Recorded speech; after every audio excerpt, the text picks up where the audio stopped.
All right. So Navi, you can start us off.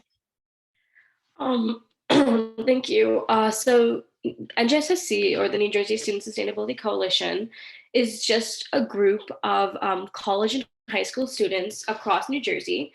And a lot of our work is focused around empowering youth voices in the environmental movement. But we also wanted to create a community that is open to sharing resources. So you learn what other members of the coalition are doing outside and get a lot of new opportunities. And then, of course, the main thing about us is our leadership team structure and our basically the team structure that um, works on all these sustainability initiatives. And that's what we're going to be focusing on today. So the leadership structure, so at the top essentially is e-board, and these are all elected positions. So co-chair, secretary, alumni advisor, college rep, and high school rep. So the responsibility of the e-board is not tailored to a specific skill or a specific piece of legislation, but focuses on maintaining all the initiatives that happen throughout the coalition. This would be events, trainings, all of that kind of falls under what we manage, and we try to make sure that all the stuff that's happening in the coalition is happening smoothly, and just coming up with new initiatives, managing the leadership team. And the bulk of the leadership team that we'll be talking about today is the coordinators. So the coordinators are people who have who lead specific projects or campaigns, or they focus on a specific skill. So, for example, this could be the Green Amendment coordinators. The Green Amendment is a project or a campaign, but we also have the social media coordinator, which is a specific skill. And the responsibilities of these coordinators is essentially to manage their team that falls under this title, but also to handle all and any extra skills that fall under their title.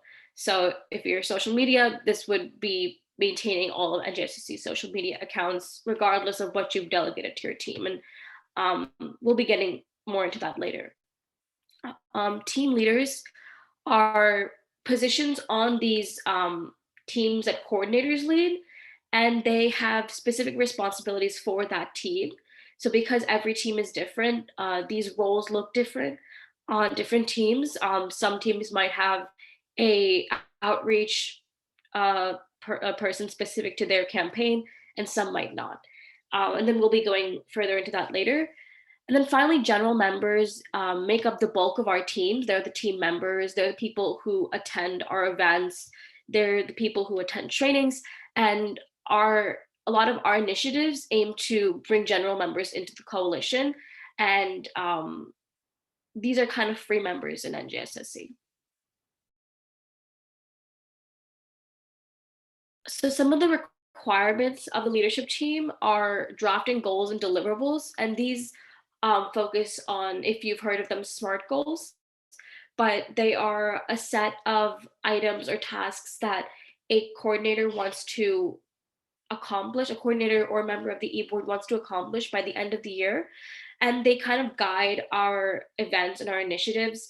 And they ensure that we're always coming up with new ideas to engage the members of NJSSC. Finally, some of the things include a monthly leadership meeting.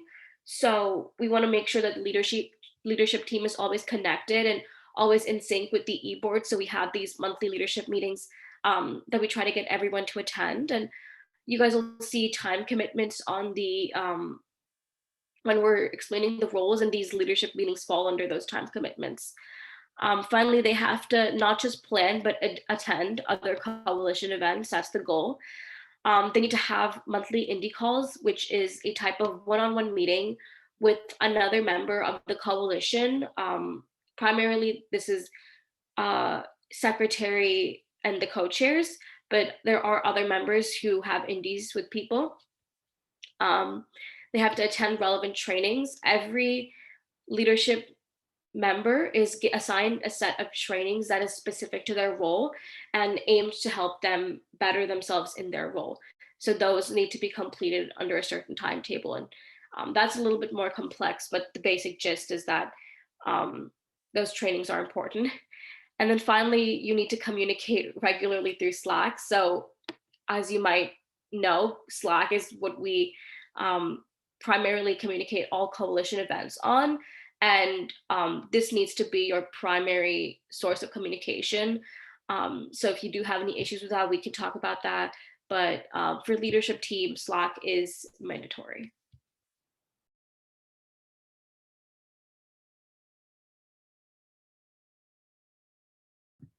Awesome. So this is just really quick. You guys don't need to remember this right now, right? Because elections won't start until July.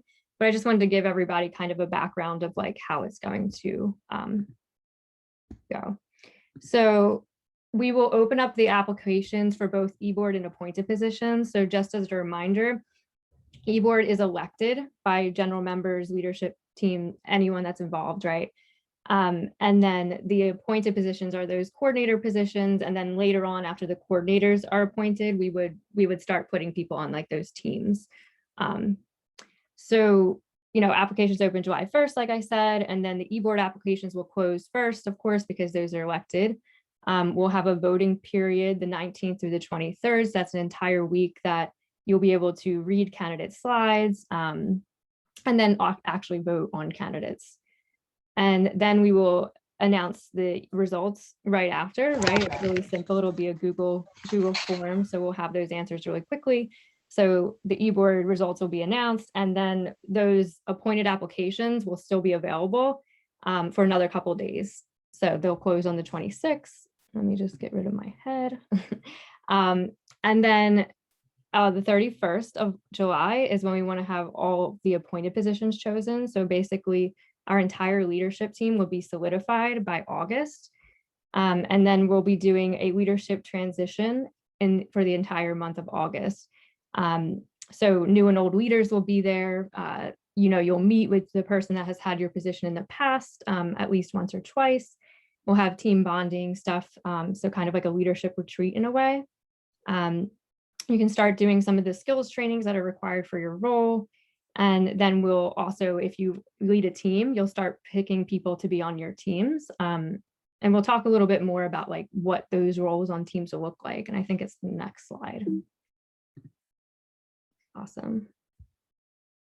So these are a couple of new roles that we're going to be introducing.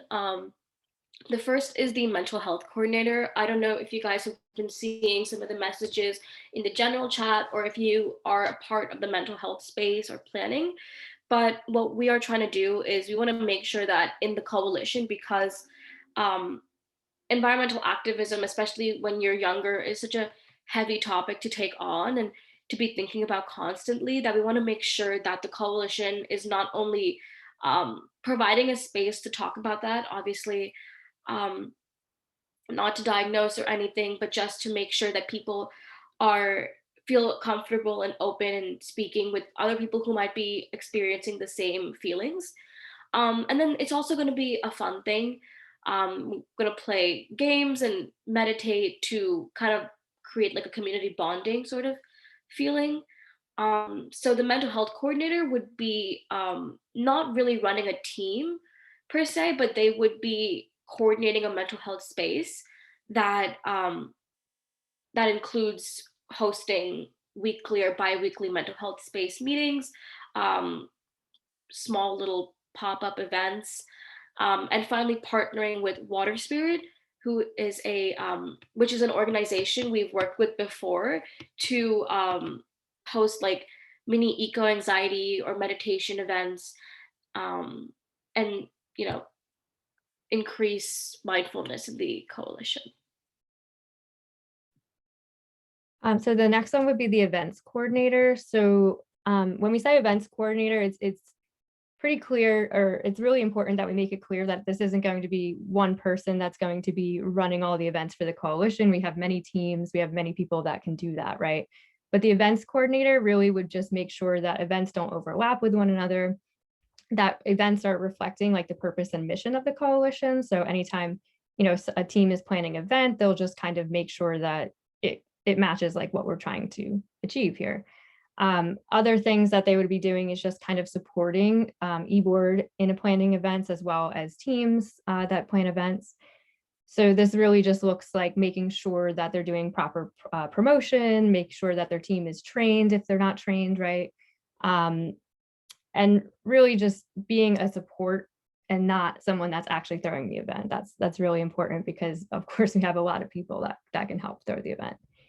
And then the other new thing that we're adding, this gets to the representatives on the team. So this is like the leadership members within teams. So these are kind of like our skills-based, coordinators that we have. So we have a social media coordinator, diversity and inclusion coordinator, outreach, and publicity and communications coordinators. So basically every campaign and project. So right now we have things like the Green Amendment, the Plastics Project, Eco Bricks. These members would, or these teams would have a social media contact, a diversity and inclusion contact, and an outreach and publicity and communications contract, right? So you can see on the slide, right? This is just going to make it so that the social media team will be able to kind of have some kind of strategy behind what they're doing. The thing that happens is if you have too many teams doing a lot of things and wanting to use the same platforms, that, one team could be having like a social media takeover, right? Like the same week that the other team is going to have it. And this just makes it so that everyone's talking about the larger scheme and the larger strategy of the teams or of the coalition. And then we added diversity and inclusion in this because it's just a really great way for us to actually make sure that we aren't, limiting ourselves to think about equity and justice in all of our teams. This way we have someone that represents each team in that specific focus area. And it's not just one person as a coordinator role that kind of has to make sure that every team is, aligned with our mission and importance to that specific issue. And then again, outreach and publicity and communications are kind of the same thing as social media, right? It's really just to make sure like the strategic overarching goals in these things like website content, press and media relations, and as well as like recruitment and getting people to come to like events and all that kind of stuff is just coordinated in a way that makes a lot of sense. These representatives would be joining social media team meetings as well as whichever project or campaign they are working on. So you would be expected to kind of join, 2 meetings, and the way that our meetings usually go, our teams meet either once a month or once every other week. So it's not, too heavy, and we'll definitely make sure that we coordinate in a way that makes it so that someone isn't having like 2 meetings in the day or something like that, right? Next slide. Cool. So I just want to pause real quick and see if anybody has any questions about what we've discussed so far. So again, you can raise your hand, you can write in the chat, whatever is best. I do have a direct message from Ashvin about how appointed positions are chosen and what is the criteria looked at for these positions. So basically for appointed positions, they are chosen by the e-board. So once the e-board is elected, they get together in, usually one meeting, right, where they go over. The idea is to come in to that meeting, knowing who your top choices are for each role. And the way that the criteria is one thing is looking at like their past involvement in NJSSC. Of course, we'll have a form for people to fill out where you'll answer questions about like, what is your organizing experience?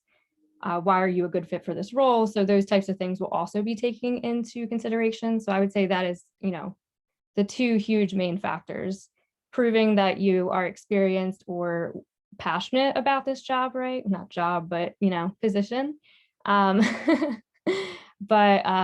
proving that you're passionate, that you have, at least some skills or you're willing to work on them, because of course, like I said, in August, we'll be doing skills trainings for everyone. So don't feel like you have to be like an organizer already. The point of the coalition is to build leadership and empower youth. And then again, just to kind of make it aware. Like if you're very active in the coalition already, the e-board is probably going to notice that, and that would definitely help you. Cool. So if no one has any other questions, we'll talk about the roles. Actually, the first one is mine, and I'll be talking about it. So, the co-chairs, the high school and college co-chairs, which Navi and I are at the moment. The biggest thing is making strategic decisions for the coalition with other e-board members. So all of the e-board are voting members of the coalition. So basically we vote on, if we're going to take on new projects, if we're going to sign on to certain bills, if we're going to any of those things, we kind of are the ones that make those decisions. We assist the, Mihika's just saying, interrupt us if you need to. Yeah, definitely do. So we assist the secretary in agenda building for general e-boarding leadership meetings, facilitate general calls, and assign facilitation roles to other leadership members. So that really just looks like when we do build the agendas, we're the ones that kind of reach out to other leadership members or even general members if they have something to talk about, just to make sure that we solidify like who's on the agenda and make time for them to be aware that they're talking, which is really important. And then we build and maintain partnerships with other organizations. So this will look like bigger environmental groups, different student groups that we partner with or support their work, other type of community organizations and stuff like that. And then we also oversee internal and external communications. So that would be, any type of like Slack and all that kind of stuff, and make sure that gets, done well, the newsletter and the website, just keeping like a bird's eye view on everything that's happening and making sure that it's, it's accurate, up to date, and supports our mission. And then again, there's one high school and one college student that does this role. And then we conduct one-on-one planning meetings. So as the co-chairs, we're probably the ones that have the most of those one-on-one planning meetings or indies that we talked about, right? So we meet with all of the leadership members, discuss their goals and all that kind of stuff. And that usually takes about an hour. And then we also track the goals for all the leadership members. So like what Navia was saying, we have those deliverables and goals that we all put forth when we join the leadership team. The co-chairs, as well as the people that are Indiaing with you, will be looking over those goals, but the co-chairs look at everybody's, if that makes sense, right? Because we're the ones that are going to be coordinating everything. And then it is required that you have held a leadership position in NJSSC to run for this role, for both these roles and for anything on the e-board besides the reps. Just because it's definitely important for you to have some type of working knowledge of like what's going on here. These are two very important roles, as well as the secretary and of course the alumni advisor. You can't be unless you graduated college or high school and were an active member before that. And I put down, 4 to 12 hours a week. Of course, like it always depends on what is going on. If we have a lot of events running or a recruitment drive, it's definitely going to take a lot more of your time. But it can be flexible in the sense that there's two co-chairs. So if one has something that's really important, the other one can kind of pick up some slack. And of course, the biggest thing with this role is that we're delegating a lot of the stuff. So as long as you delegate well and your leadership team is super healthy and doing what they're supposed to be doing, of course you can, not do as much. Sorry, yeah, Joanna outlined the role perfectly. Just one thing I feel like, we didn't have space to put on the presentation, but we want to emphasize that being a co-chair and facilitating and managing doesn't mean that you aren't creating your own decisions or you aren't creating new events. Like we're always, as the e-board leaders, we're always facilitating events that are specific to e-board. So like e-board will plan them, the co-chairs will plan them. So don't feel like being in this role means that you're not planning any events, you're not starting any new initiatives. It's managing, but it's also, you're still given the opportunity to create and provide to the coalition.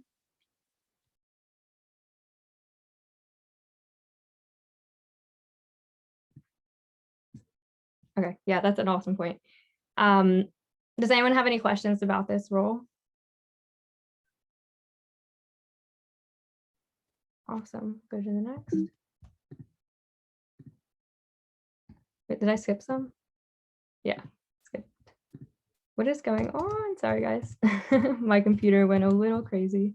All right, Mahika. Hi, so I'm the secretary. You've probably seen me on Slack annoying everyone to submit content for the newsletter. But that's basically what my job is. So obviously, as part of the e-board, I help make strategic decisions for the coalition. But a big part of being secretary is creating agendas and Zoom links / registrations for all general e-board and leadership meetings, not team meetings because those are the team coordinator's jobs. I also help to schedule and promote meetings, which is why today I had sent out like 4 reminders for this meeting. So along with promoting it on Slack, I do send out emails. Hopefully you've been opening them. And then I also include them onto the calendar. We do want to make sure to keep updating the calendar just because if someone is not active on Slack, because some people do choose not to be a part of Slack, they do like to check the calendar. Part of being a secretary is also taking notes on the agendas we create and attendance for each general e-board and leadership call. And also afterwards, I would send out recap emails, which is pretty brief. I just sort of link the agenda and then put like a brief couple bullet points or couple lines about what we covered. And then I always say reach out for questions. And then also a big part is managing the website, the blog, and the newsletter. And I know while that sounds like a lot, I do have the help of the outreach and communications coordinator, and Joanna does help a lot too with that. And then also I manage the MailChimp audience lists and tags. So if you're not familiar, MailChimp is what we use to send out our mass coalition emails. So with that, I just like every time somebody gets added to the coalition, we'll just add their name to the audience so that they get part of being a member. And then also tagging refers to if you're part of leadership, if you're part of e-board, if you're a member, which emails do you get? And then I also organize the main contact list. So once again, once people join the coalition, we have a big spreadsheet, you know, what school do you go to, what's your name, etc. And then also because it's an e-board position, you must have a previous history of being an NJSSC leadership. Thanks, Navia. Does anybody have any questions?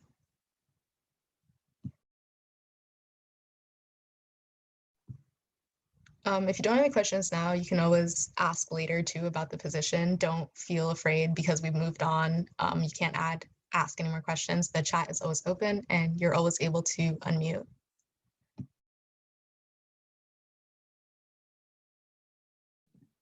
Hello. So the Alumni Advisor position is the only position on our leadership team that is for a non-current student. And that's my current role that I took on after I graduated college after having been involved with the coalition. So while this isn't something that is likely to be relevant to many of you, because I'm sure most of you are on to hear about the leadership roles for the current students, it's something that's really great to keep in mind for the future. And yes, Joanna, I'm just speaking in general terms. You don't have to have created the thing in order to be the alumni advisor, is my point. But good to be involved and to know a bunch of stuff. But this is a good thing for folks to keep in mind.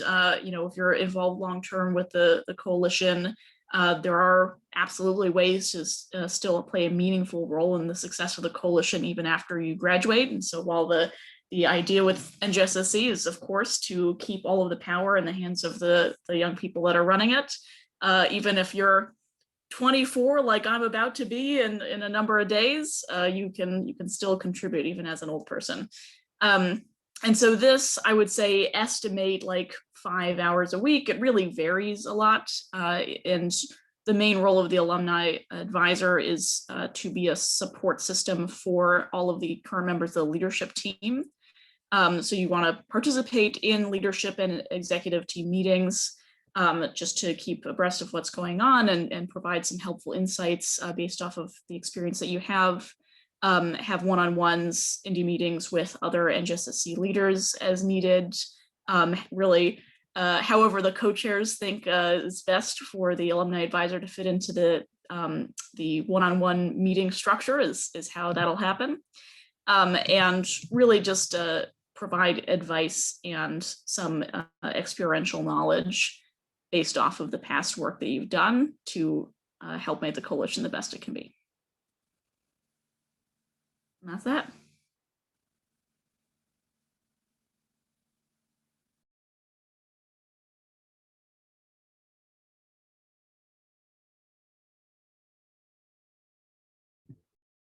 Great, Ellen, can you talk about the college and high school reps?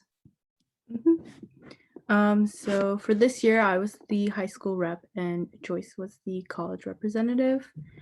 I would say it's much less work than what Joanna and Navia does as co-chairs, but you still are rarely involved with the decision making and with just overseeing various teams.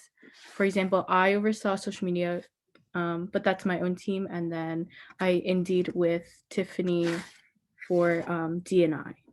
And like what it says on there, you're helping NJSSC leaders develop their skills.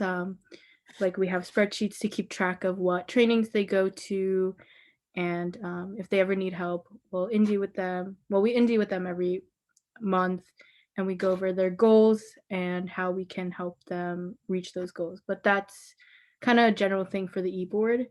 We also meet about once or twice a month, depending on the e-board's availability, and we make decisions there. We're part of the voting process of, for example, if we want to sign on to a petition or some sort of sign-on letter.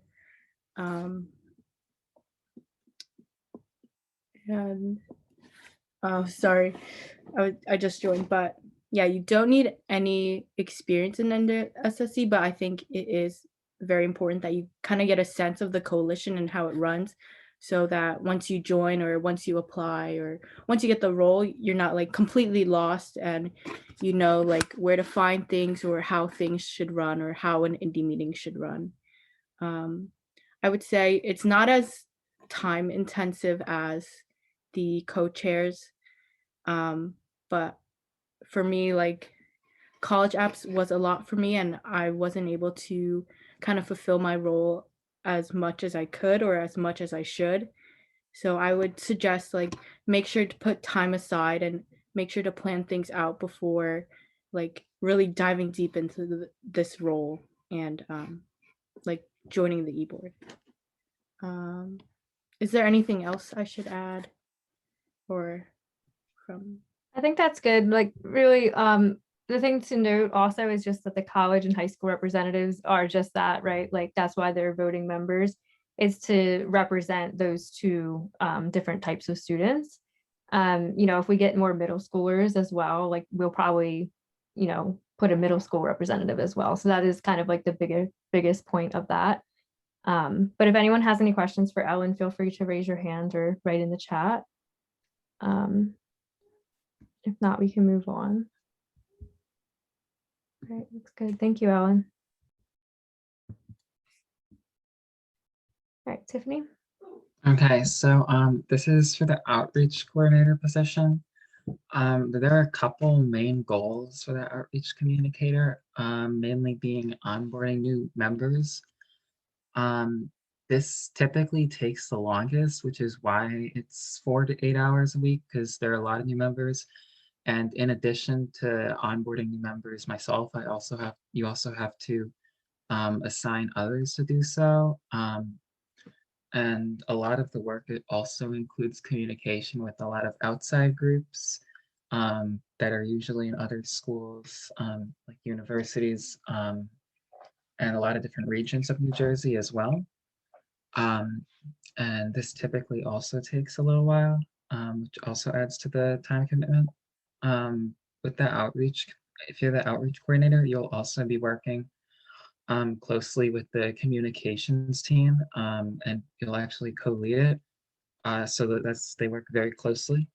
They also work close with the social media team, specifically during campaigns and mostly during our recruitment drive, to help provide outreach for the coalition. And the recruitment drive is also one of the main topics that the outreach coordinator has to deal with, because recruitment drive is getting a lot of new members and it can get pretty busy. So if you are the outreach coordinator, be prepared to have like a really, really busy time in like the middle of like February, slash earlier.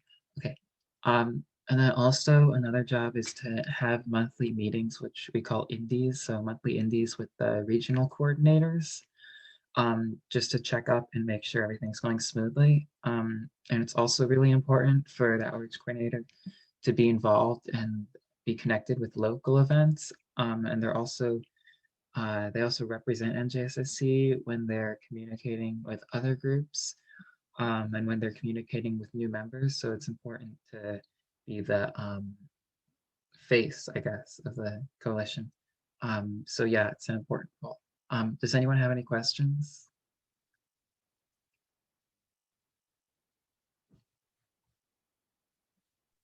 Sorry, but I just wanted to add that like if you don't want to take on the role of being a coordinator, but you still want to help with like outreach, meaning like onboarding new members, we do have an onboarding team, which is sort of just a couple of us, but there are a lot of people who always keep joining, and if anybody is really interested in that, you could either like message me, Tiffany, Joanna, Navia, anyone on leadership team basically. Yeah, and one more thing, our recruitment drives are also in September. So that is another busy time for the outreach coordinator. Yes, those two. Okay, yeah, if no one has any other questions, we can move on. Okay, so I'm a coordinator. It's usually 4 or 5 hours per week in terms of workload or what you're doing within the coalition. But I just got appointed recently in March, which is kind of crazy how time moves so quickly.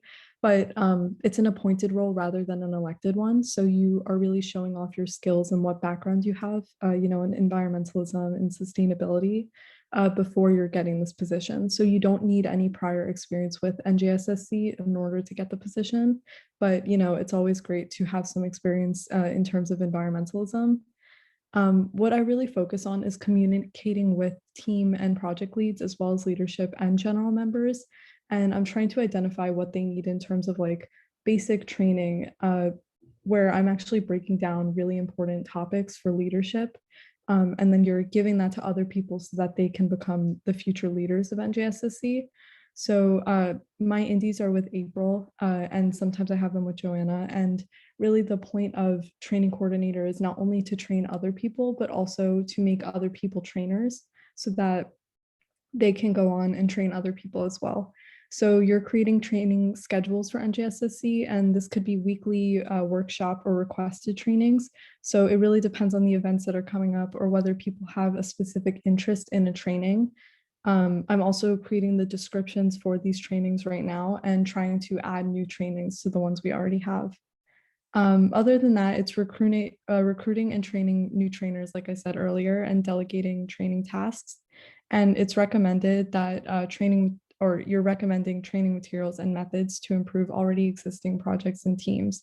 So if you want your workshop or your project team, etc., to be more communicative, or just gain necessary leadership skills in order to make new people that are going to head the team later on, it's really important that they're getting these sort of trainings. So that's where you would communicate with me, Joanna, April, etc. So yeah, that's pretty much it. So if anyone has any questions, I'm here to answer them.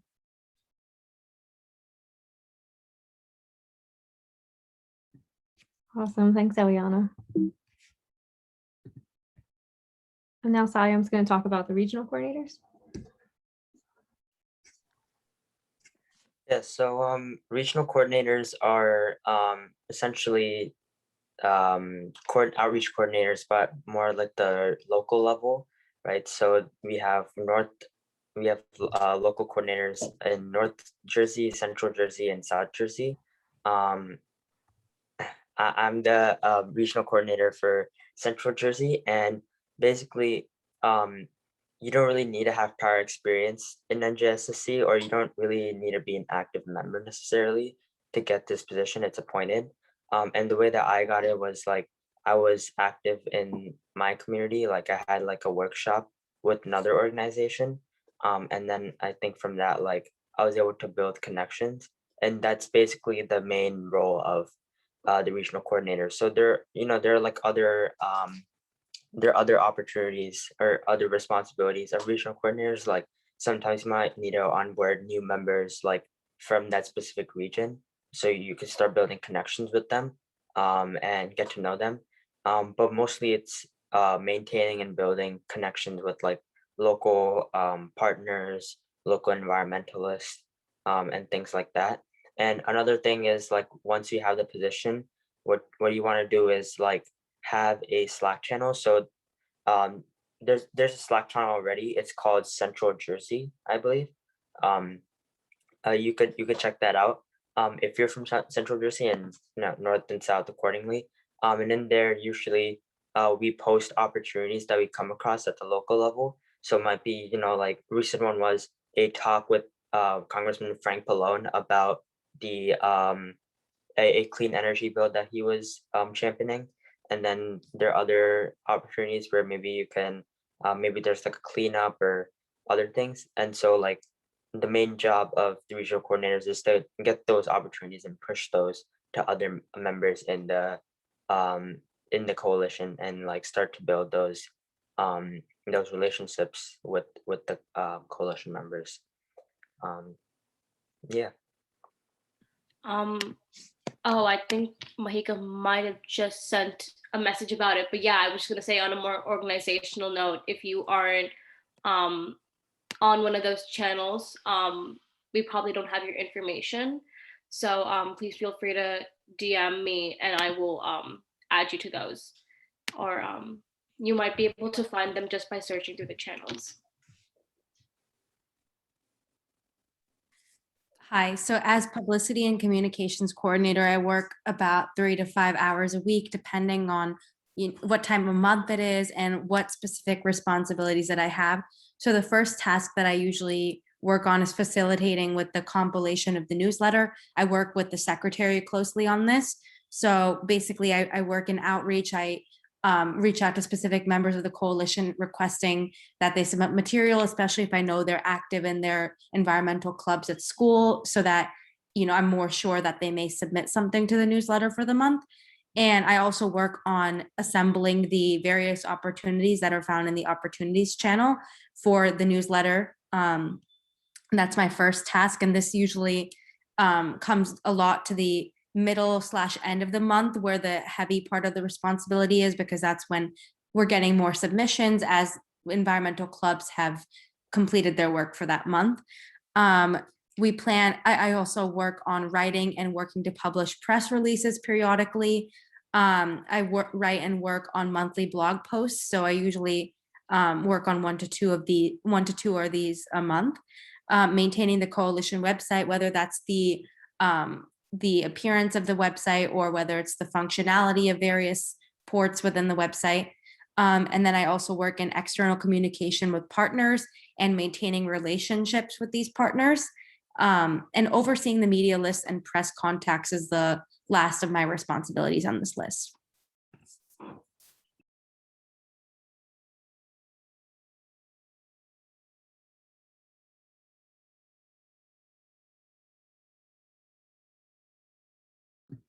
Ellen, did you want to speak about the social media coordinator? Yep. So social media coordinator, what really helps me as social media creator is having experience with like Adobe Illustrator and Canva or Photoshop, like some sort of graphic design software website. I think Canva might be the easiest for everyone, but if you have experience with Photoshop and Adobe Illustrator, it's really helpful in like creating logos or just editing tiny parts of the logo or just very simple things. It just makes everything convenient. But as social media coordinator, I maintain the social media accounts. Of course, like you'll have help with a bunch of other leaders on there. We mostly use Instagram, but we also have Facebook and Twitter. If you have experience with Twitter, I think that would be very helpful for us because we're trying to expand our Twitter and trying to use that platform more. You'll obviously work with outreach and publicity because those kind of intermingle, and it's pretty much the main purpose of social media, trying to reach people and recruit or spread whatever we're promoting. Keeping updates with social media partners and other coalitions. Usually different coalitions or groups will DM us and we'll DM them to share our posts, or we share their posts, and run the social media team. Right now, the social media team is meeting like every other Sunday, but I'm sure once you build the team or once there's new members, you can always set a new time and see what works for them. Also through that, you'll have like a Google spreadsheet to keep track of all the posts, or you'll just talk to a lot of the members through Slack to make sure that they're getting posts done or if they need any help. And if you have any questions about social media coordinator, you could always Slack me or direct message me on Zoom.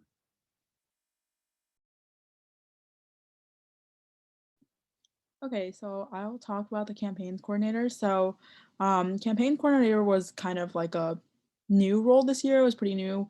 I also like kind of worked on building and like structuring and like kind of seeing what the role would be in the coalition. So basically the main goal of campaigns coordinator is exactly what it sounds like, is to help like manage, push forward, and like oversee the campaigns that NJSSC has. So for this, for me this year, it was working with Deidre and Puva on the Eco Bricks and Plastic Project campaigns. I wrote a lot, probably shouldn't have written this much, but so these are some of the main points. So one of the most important things is that I did a lot of scheduling and planning, including like writing agendas and hosting meetings for one-on-one calls with each campaign leader once a month. So I had those with both Deidre and Puva, who were the campaign leaders that I was working with. And then another thing is to attend the meetings that each campaign leader has. So usually these will happen like once a month-ish on a general schedule, and do your best to attend those. And it's a good way for you to obviously take the time to familiarize yourself with the campaign and the work they're doing, because if you're not familiar with it, you can't like support them as well. So that's really important. Taking notes and keeping track of attendance for these meetings. Look for any like discrepancies or like problems. Help leads push their campaigns forward. So this includes things like pitching ideas for new projects, working on engagement outreaches, organizing, conducting webinars on campaigns, writing and publishing articles, etc., general outreach to get more members involved within each campaign, because all of these campaigns always need more members. So that's important. Also making sure that the campaigns have like a futuristic look. So whether that be short-term or long-term, like this year, some of the most important things that we did were looking at who could be like kind of like second leaders for the campaigns, because it's a lot of work for one person. So looking at the future of the campaign and who's going to be leading it, and who can help right now, and assigning them like kind of different roles with the campaign. For example, like someone's more in charge of like the publicity aspect, someone's more in charge of like coordinating the events, that kind of aspect, because running a campaign is a lot of work. So it's good to like have that kind of futuristic view and splitting leadership. And then also it's important to make sure the leads are setting clear goals for themselves and for their team, and a timeline into, sorry, this is my Slack, and into the future. And also like kind of like put like supporting them and also making sure that they're able to meet their goals and keep up to date with their tasks. This includes like things like trainings. Also, it's important just to be personally like a source of like a source and a resource for other people, for campaign leads, and to be very open and responsive to any questions or concerns they may have, so that they can easily contact you through Slack, because running a campaign, like I said before, is a lot, and it's good to have someone who has like experience and who is willing to help to be there for you. Obviously attending general leadership meetings, keeping track of what else is going on at NJSSC, and making sure that you can like kind of like filter in things to the campaign leads and the members of the campaign teams, so that everyone's updated on what NJSSC is doing. And then lastly, no prior leadership experience in NJSSC is necessarily required for campaign coordinator, so anyone can apply. It's open to any high school and college student. I would say though, like if you want to like work on this campaign coordinator role, it is pretty new. So the person who does it next year is going to need to like continue to shape it and like see what kind of role this role will actually play in the coalition, which is kind of what I've been doing this year. So I think definitely like being flexible and like having some experience working with campaigns in like environmentalism or like any campaigns in the state is important. So yeah.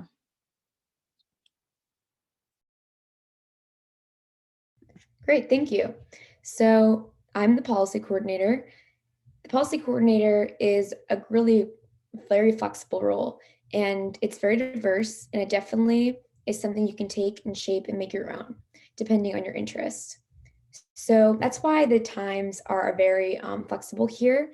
Really, the basis level is just these 3 hours. It's just the basic Slack stuff, the emails, setting up meetings, agendas, etc. But then upwards, depending on what you decide to do with it. So as the policy coordinator, you are leading a team and you discuss and decide on team projects and the team's legislative focuses. So that is kind of very broad. So we have, I listed here a few past and current project examples. So actually, when I was the policy coordinator this year, this was the first year that we had a team. So I kind of learned how to shape it into my own. And just like Aurora said, with her role, this one is often able to be shaped into your own. So if you become the policy coordinator next year, then you can definitely have a lot of flexibility and create your own campaigns, your own projects for the team. So what I decided to do with the campaign and with the role and with my experience, I decided to create the Youth Environmental Voter Guide, which we did back in the fall with the elections, the general elections, not the elections for the coalition. And that was basically to educate students, first-time voters, on ways they could register for voting, and also their candidate information, specifically their positions on different environmental issues. And then recently, Svan and I, who will talk next, we started the Green Amendment campaign, which is very broad, and that is something that I'll discuss in the next slide and how it kind of fits into the policy team. But for now, I'm going to focus on specifically the policy coordinator role. But we'll go into the Green Amendment campaign later. So as the policy coordinator, and it's okay if you can leave. I know it's been about an hour. Thank you all for coming. You can always watch the recording. So you have to organize team members effectively and facilitate team meetings with focused agendas. So not all the coordinator positions are team-based positions, but this one is. So that's always a really important part of the position. Next, you need to collaborate within the coalition and with other partners to support and get involved in external legislative projects.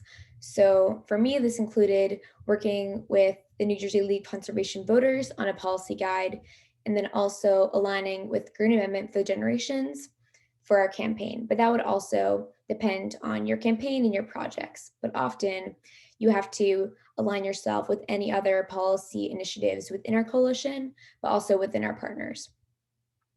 Next, like all the other positions, you need to utilize Slack. That's their main form of engagement for the coalition communications. Utilize Slack for meetings, updates, actions, and also advocacy.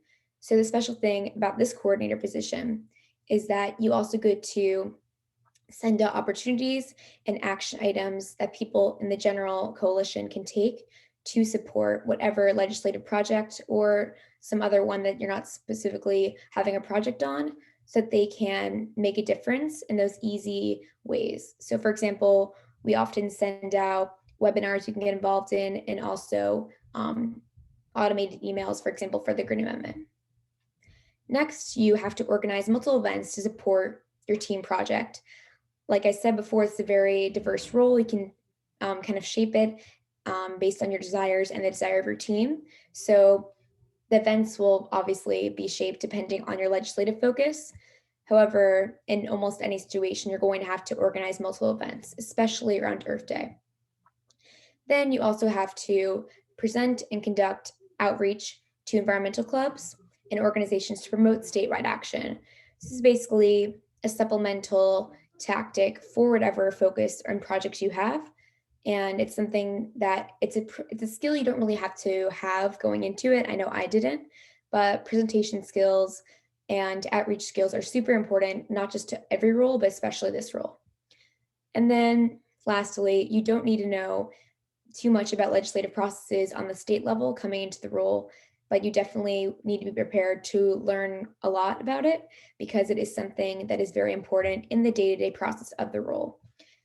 And just like many of the other positions here, the coordinator position is an appointed position. So that means that it is not something that people in the general coalition vote for, but you'll be appointed by the e-board. And does anyone have any questions on the policy coordinator role? And if not, we can move on to, I believe it's the campaign team lead. So there's 3 of us, but I think Svan and I are going to be talking about these kind of sections here. So the first one, it's kind of falls into a little bit of the policy coordinator as well. So you lead a team of students working on a campaign towards a specific goal. Often it is legislative focused, but it doesn't have to be. It can be a bill passed, a project that you want to stop, like a pipeline, or it can be a policy or initiative that you or a partner has started.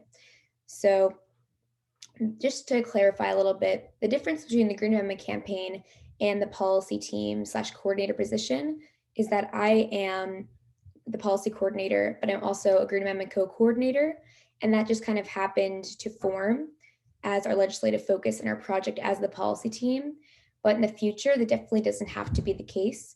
It just so happens that as of now, the Green Amendment campaign was somewhat formed out of the policy team. So that's just a little clarification there. Specifically, we're talking about the Green Amendment campaign right now and that team lead. So the hours here are actually a little longer, I'd say, than the policy coordinator individually. It's about 3 to 8 hours a week. Really depends on how expansive and what stage you are in your campaign. Furthermore, you have to create a campaign strategy that involves creating out a pretty detailed campaign plan, and then thinking about your targets and the tactics you want to pursue to make that campaign successful. So that might include having, I know we have, I think five or six, I think 5 now, we eliminated 1, 5 coordinators inside our campaign. A little different than the general team members, elevated team members that Joanna talked about earlier. These are more focused on these specific tactics. So we have a social media coordinator inside our campaign that just focuses on Green Amendment social media. We have an MSM, mainstream media coordinator, just focuses on supporting our campaign in terms of publicizing any of our events, making sure that the general public does know about the Green Amendment and that legislators do know about the Green Amendment as well. So that's just a few examples, but there are many opportunities within campaigns as well. And Svan's going to talk about the rest. Thank you, Margaret. Like Margaret said, I'm the co-coordinator of the Green Amendment campaign. So we have the Green Amendment campaign. Shoma is another campaign team lead. She leads the Clean Energy Act campaign. And we both focus on bills, but it doesn't necessarily, if you want to start a campaign, be focused on a specific bill. That's kind of an easy one because it's a very specific target. But say if you want your school or campus to start some type of initiative, especially if you have a big school or a big college, if you want to stop some type of project like a pipeline or a power plant or something like that, those are all those fall all under the umbrella of a campaign.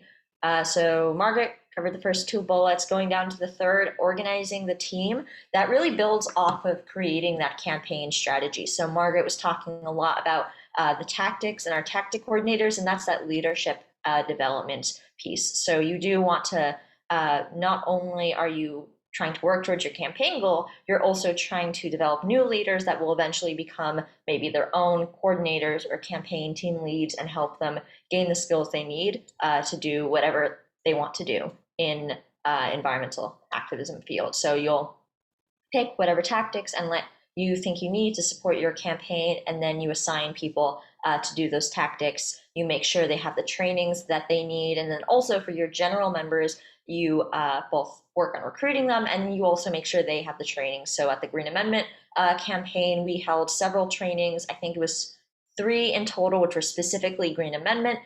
They were focused on what the Green Amendment is, so just general like basically the legal stuff involved with that, so people knew what they were campaigning for and had a strong pitch to give to people, whether it be their legislators, their town officials, friends and family they were talking to about the Green Amendment. It was messaging, really talking about how to tell stories and talk about the Green Amendment, and then a specific local resolutions training. So if you're leading a campaign, you may be creating those specific trainings, in which case you would probably work with the trainings coordinator. Or you just may be working with the training coordinator to make sure your team members who are going to be lobbying have the lobbying training, who are going to be writing, say, LTEs, have the LTE training and that type of thing. So a lot of the campaign team lead, that type of thing, it is really flexible and it depends on the type of project. So that's why the hours can be very different. Why what each of these bullets mean is different depending on what you're working on and how you decide to organize your specific team. I know Margaret and our team is organized pretty differently than Chioma's team. Can't talk for Chioma, but we can talk about how our team is organized. And then you also are coordinating the campaign day to day. That can be pretty hands-on. I know Margaret and I are pretty busy on Slack and on email most of the time. This means organizing meetings, which we usually organize a general meeting about every other week. It really depends on how much we have going on between those general meetings. We may have it every 3 weeks or once a month. And that also means making sure your tactic coordinators are organizing their team meetings. The way our campaign is structured is that each of our tactic coordinators, they have meetings, usually bi-weekly as well, though again, that is flexible depending on the need for meetings. And we need to make sure we check in with them every Sunday to make sure that they are prepared to hold whatever meetings they have to hold. They have the agendas, they know what their goals are. And also that kind of ties in with checking in with members and holding indies with them, specifically with our leadership, to make sure they are prepared to do what they need to do, guide them if they're not really sure, that sort of thing. And then setting campaign goals and delegating responsibilities. Margaret and I each have those deliverables, which really are, if you are campaign team lead, those campaign goals, what you want to accomplish that month. And then you are delegating a lot of those responsibilities to your tactic coordinators. So say you want every tactic to accomplish one thing, that's something you're delegating to the coordinators. And of course, you as the campaign team lead will also be doing some of that. Organizing events. This again can vary depending on your campaign. Some campaigns may want to focus more on events if you are focusing on public outreach. Others may want to do it less so, but events definitely are a useful tool. And this also working very closely with the tactic coordinators on that, and also coordinating with partners. In the Green Amendment campaign, we're working with Green Amendments for the Generations, as well as many other organizations in New Jersey who are working on the Green Amendment. I think Chioma at the Clean Energy Equity Act campaign team is working with Boat Solar or NJ Shines, one of those organizations, don't know exactly.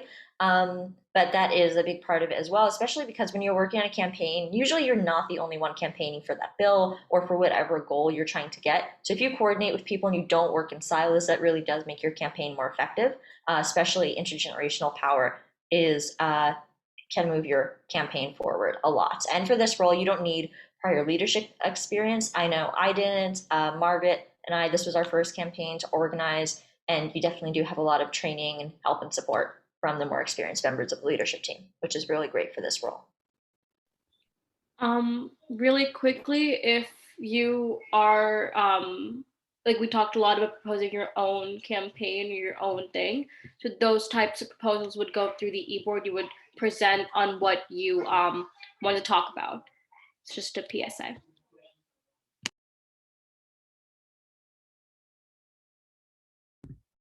Awesome. So none of our project team leads can make it tonight, so I'll just very quickly sum up this role. Very similar to campaign team, right? You're leading your own project. The only difference is that projects kind of relate to things that are happening on a smaller scale in a way, right? So our Eco Bricks project, people are working on actually making Eco Bricks, like hands-on things, as well as artistic activism, working on putting art out there. Whereas our plastics project used to be a campaign, but is now a project, right? We got the plastics bill got passed in New Jersey, so they no longer had to work on the actual bill, but now they kind of work on creating educational material for that bill once it takes action. So yeah, they're going to be facilitating events or activities that the team would be putting on. Definitely have a big part in recruiting members and promoting activity of the project. So that looks different for a lot of reasons, right? So things like having the project page on the website updated, working well with like the publicity and communications coordinator, and also, if they have somebody on their team that's doing publicity and communications, having that person be the one that meets with them. Really important, also to make sure that your project or team is getting the correct like social media awareness. So, making sure that the project is just getting as much attention as it possibly can, including it in the newsletter, those types of things, right? So those are also like really important for using those communication channels to make sure that we're bringing awareness and recruiting new members, because the more people see that your team is doing something, the more likely they are to want to join it. And of course, the position is open to both high school and college students, and little to no prior experience is required. So that's kind of the same with a lot of these coordinator positions. We have all the trainings that you would need. We have a lot of mentorship available. And this would be like 2 to 4 hours a week. And kind of, like what Margaret and Svan were saying, it's definitely up to what is going on. So of course, if you're holding an event, you're going to have a little bit more hours and those types of things. Yeah, so this is just a few things that you guys can do now if you're interested in becoming a leader next year. So Navia, do you mind writing that tiny link in the chat just so people can have that for the student reps? Sure. Basically, the student reps program is our summer program where you can come and learn very core organizing skills in workshops, as well as receive mentorship, throw your own virtual events, and then just have, just get access to like what NJSSC is in a really intensive way in the summer. It should be really fun as well. We're going to have like welcome parties and award ceremonies at the end. So it should be a really cool thing that you can be involved with. Another thing that we're keeping open is if you want to shadow a current leader in any way. So if you saw a position today that you're really interested in being part of, or, running for, of course, just reach out to that person, or, Navia or I, and we can make that connection.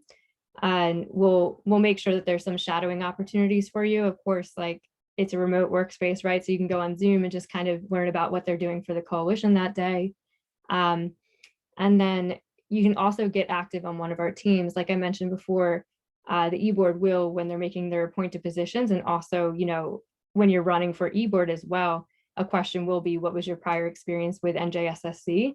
So voting, members will look at that and be like, oh, they were active on this team and they did this project or helped plan this event. It definitely shows that you'll have a better opportunity to kind of speak for the coalition if you know a little bit more about it. And then as always, write for our blog, or, submit something to our newsletter showing that you are really passionate and aware of like what's going on and want to push forward all types of really cool things that students are doing. And I just kind of wanted to mention that some of the things that we also do during elections is, if there's a position that you think should be on the team and you want to do that position, we allow people to write in a position. That can look like a campaign or project that you think we should work on, or potentially some kind of skill that you think we need. Last year, Ava came up with the artistic activism team. The year prior, someone came up with, well, we added like the regional coordinators that year and that kind of thing. So there's always an opportunity for you to kind of come up with like something that the coalition might need. And then another thing is if you do get a coordinator role, we always have the option of having co-coordinators. So that's really important as students. You know, it can be a little bit overwhelming to run a whole team by yourself or, you know, especially a campaign, right? So, you know, having the option of having a co-coordinator is really important. And, you know, if you get selected for an appointed position, you have that opportunity to kind of say, okay, I'm really excited to have this role, but can I also have a co-coordinator, and we'll start that search for you. But yeah, that is our presentation. Of course, I want to be mindful of the fact that we went over by 18 minutes, but if anyone does have any questions, please feel free to raise your hand, raise your hand or put it in the chat.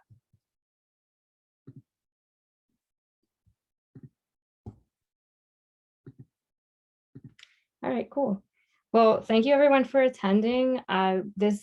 This recording will be available. We'll put it on our YouTube channel, but we'll also send it out as a link in our follow-up email, as well as just kind of like a more digestible version of what you've heard today. We'll probably have a document of all of the positions that will be available and their descriptions. We'll share the slide with you, all that kind of stuff. But I want everyone to have a great night, and thank you so much for being, you know, interested in being a leader here.